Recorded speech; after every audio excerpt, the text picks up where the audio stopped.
வீடு கட்ட பட்ஜெட் போடுறப்ப பிளான் பண்ணி பண்ணணும். இல்லைன்னா வடிவேல் மாதிரி நம்ம பட்ஜெட்டும் அடிவாங்கும். அப்படி பட்ஜெட்ல என்னெல்லாம் பிளான் பண்ணணும்னு நான் சொல்றேன்.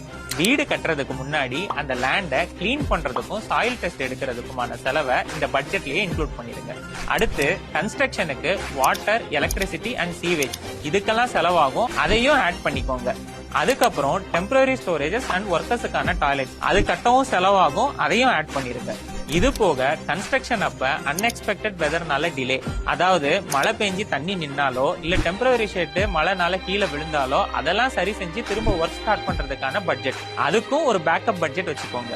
இதோட செலவு முடிஞ்சதுன்னு நினைச்சீங்கன்னா அதான் இல்ல. ஏன்னா பில்டிங்கை தாண்டி பர்னிஷிங், இன்டீரியர்ஸ், அது போக அவுட்டோர்ல இருக்கிற லேண்ட்ஸ்கேப்பிங் அண்ட் ஃபென்சிங் இது எல்லாமும் சேர்த்து பட்ஜெட்டை பிளான் பண்ணிருங்க. ஒரு வீடு கட்டுறதுல இவ்வளவு இருக்கும்னு நினைச்சீங்கன்னா இதுக்கப்புறம் தானே கிரக பிரவேசமே வருது, அதுக்கும் சேர்த்து இப்பவே பட்ஜெட் போட்டுருங்க. நான் சொல்ற மாதிரி பட்ஜெட் போட்டீங்கன்னா கிரக பிரவேசத்துக்கு டென்ஷனே இல்லாம ரெடி ஆயிருவீங்க.